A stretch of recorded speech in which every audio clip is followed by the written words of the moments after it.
नमस्कार दोस्तों, सभी का स्वागत है चार्ट मजो की नई वीडियो में। आज के सेशन के अंदर एक बार डाउनवर्ड ब्रेकडाउन का अटेम्प्ट था, लेकिन काफ़ी अच्छी रिकवरी आई।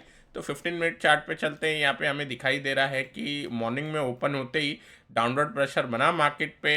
प्रीवियस डे के लो को टेस्ट करने गया था मार्केट, और वहाँ से फिर एक हमें अच्छी खासी रिकवरी देखने मिली। दोस्तों, यहाँ पे मेन चीज़ ये है कि निफ्टी पे डेली चार्ट अगर हम देखते हैं, अभी भी जो राइजिंग रेजिस्टेंस लाइन है वो बनी हुई है। कल के सेशन के अंदर अगर आपको ध्यान हो तो हम डिस्कस कर रहे थे कि वॉलेटिलिटी बढ़ सकती है अब यहाँ पे, स्पेशली अभी फेस्टिव सीजन भी है और हम देखते हैं मुहूर्त ट्रेडिंग भी होती है। मुहूर्त वाले दिन हम देखते हैं मार्केट अधिकतर ऊपर खुलते हैं, एंड होते होते थोड़े बहुत नीचे आ जाते हैं। अब इस साल थोड़ा बहुत कन्फ्यूजन भी है कि 31st को दिवाली है कि फर्स्ट को है। तो आई थिंक लोग अगर इसमें अगर डिटेल में जाते हैं तो आई थिंक 31st के मार्केट सेशन के अंदर भी थोड़ी बहुत परचेस कर सकते हैं। तो ओवरऑल लग रहा है कि थोड़ी वॉलेटिलिटी बन सकती है। But apart from that, FI का अगर हम डेटा देखते हैं आज के सेशन के अंदर, तो छोटा उनका सेलिंग का डेटा है। मतलब अगर हम पिछले कई दिनों से देखते हैं कि 3,000 करोड़ 5,000 करोड़ टाइप सेलिंग दिख रहा था, लेकिन आज के सेशन के अंदर कैश मार्केट के अंदर सिर्फ 500 करोड़ की सेलिंग थी नेट एफआई की तरफ से। तो मेरे हिसाब से ये भी मार्केट थोड़ा एक पॉजिटिव लेगा। तो दोस्तों, लेवल काफ़ी क्लियर है। ये जो फॉलिंग रेजिस्टेंस लाइन है ये एक बार रेजिस्टेंस का काम करेगी, और यहाँ पे नेक्स्ट ट्रेडिंग सेशन के अंदर 24,600 का एक रेजिस्टेंस बनाएगी। तो ये एक कैंडल का भी हाई हमें दिख रहा है। तो कैंडल का हाई प्लस ये फॉलिंग रेजिस्टेंस लाइन का भी एक रेजिस्टेंस रहेगा। तो अब इंट्राडे के लिए, स्ट्रिक्टली फॉर इंट्राडे, अगर निफ्टी 24,600 निकाल देता है तो मेरे हिसाब से यहाँ पे जो स्पेस ओपन हो सकता है इंट्राडे के अंदर 24,750 का, तो ये लेवल ओपन होंगे। और डाउन साइड की अगर हम बात करें तो पिछले 3 दिनों से एक बार ब्रेकडाउन की ये कोशिश है, मतलब 2 दिनों से तो है। और ये जो लो है 24,000, यहाँ पे लिख देता हूँ 24,075, ये इम्पोर्टेंट है।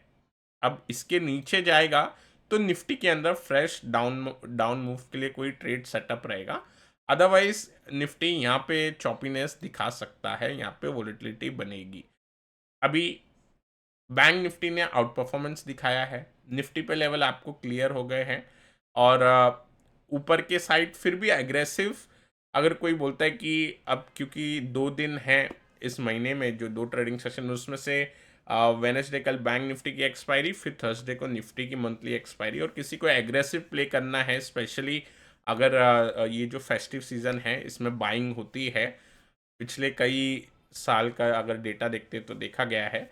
तो उसमें अगर किसी को एग्रेसिव होना है कल के सेशन में, तो मेरे हिसाब से अगर मार्केट 24,525 के ऊपर जाएगा तो भी एक बार हो सकते हैं, लेकिन ये सब सिर्फ इंट्राडे के हिसाब से थोड़ा बहुत अटेम्प्ट हो सकता है बस। उसके बाद दोस्तों, यहाँ पे बैंक निफ्टी ने आज आउट परफॉर्मेंस दिखाया। आउट परफॉर्मेंस अगर हम देखते हैं तो एक गैप है, ये गैप फिल कर सकता है बैंक निफ्टी। तो 2 गैप है बैंक निफ्टी के चार्ट में। एक एच टाइप पैटर्न यहाँ पे बनाया था, लेकिन बैंक निफ्टी ने क्या किया, गैप अप देख के ऊपर चले गया। आज निफ्टी की तरह ही निफ्टी लेकिन ज़्यादा नीचे है, तो बैंक निफ्टी की आउट परफॉर्मेंस दिखाई देती है।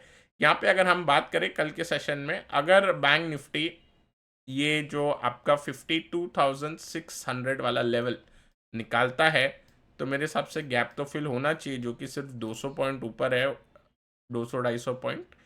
और 53,200 का लेवल मेरे हिसाब से आएगा, अगर कल 52,600 तोड़ देता है bank Nifty.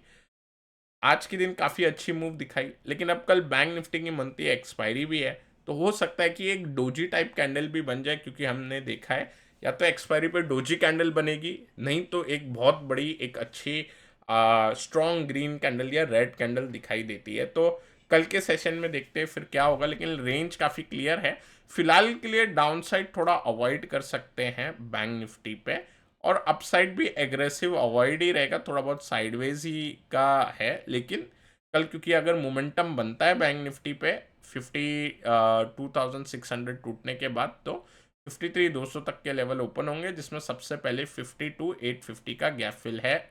Mid cap Nifty की बात करें, यहाँ पे ये भी आज ऊपर गया, लेकिन बैंक निफ्टी जितना स्ट्रांग नहीं गया मिड कैप निफ्टी।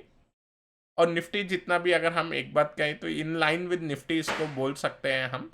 अब दोस्तों यहाँ पे मेरे हिसाब से अगर लेवल देखना है तो चैनल के अंदर जाने का वेट करना चाहिए हमें।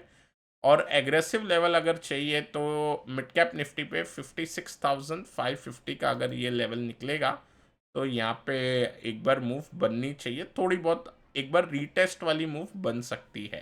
तो 56,550 निकलेगा तो ये जो चैनल का लोअर सपोर्ट हमें दिखाई दे रहा है इसको एक बार रीटेस्ट करने जा सकता है। तो एक वो पॉसिबिलिटी ओपन होगी, उसके बाद ब्रेकडाउन या ब्रेकआउट फर्दर हम एनालाइज कर लेंगे।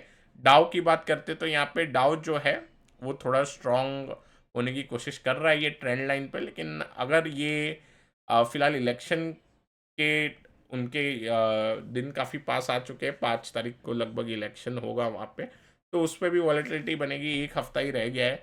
मेरे हिसाब से ये ट्रेंड लाइन को हम इम्पोर्टेंस देंगे और इसके नीचे वो होगा, खासकर 41,600 41,700 के आसपास क्लोजिंग आ जाएगी तो ब्रेकडाउन हो जाएगा।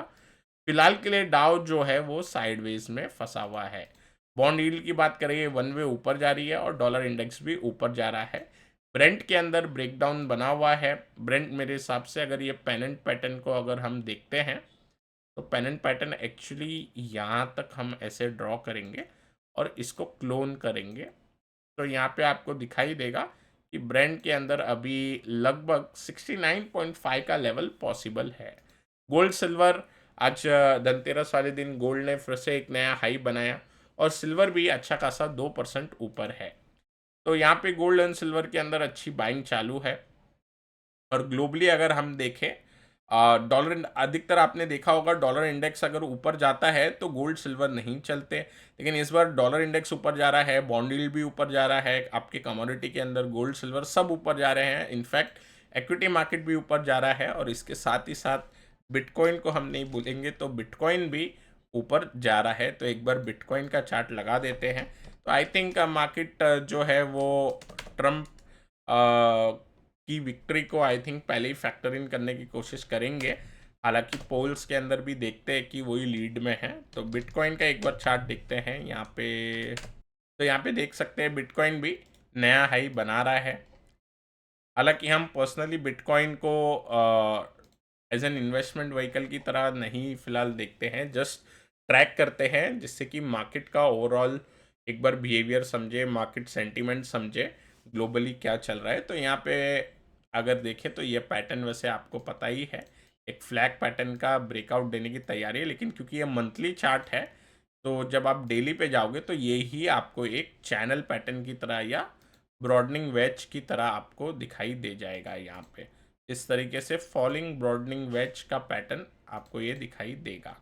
तो दोस्तों यहाँ पे सभी चीज़ें ऊपर जा रही है मेरे हिसाब से। मार्केट क्रैश नहीं बोलेंगे, मार्केट नीचे आ सकते हैं अगर ट्रम्प नहीं जीतेंगे तो दोस्तों अभी एक बार हम वोल्टास के ऊपर चार्ट पे चले जाते हैं क्योंकि ये चार्ट स्टडी कर रहे थे।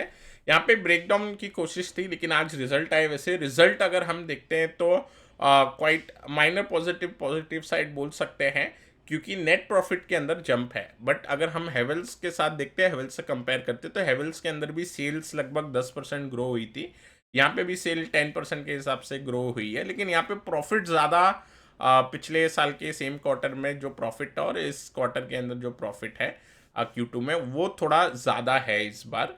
तो वो थोड़ा बहुत देखते हैं मार्केट कैसे फैक्टर करेगा, वो मॉर्निंग के अंदर और जब भी और रिपोर्ट आएगी निकल के और बड़े प्लेयर के हिसाब से मॉर्निंग के अंदर फैक्टर करेंगे, उससे हमें आइडिया लगेगा। बट ओवरऑल अगर हम देखें तो इन लाइन टाइप ही हम बोल सकते हैं।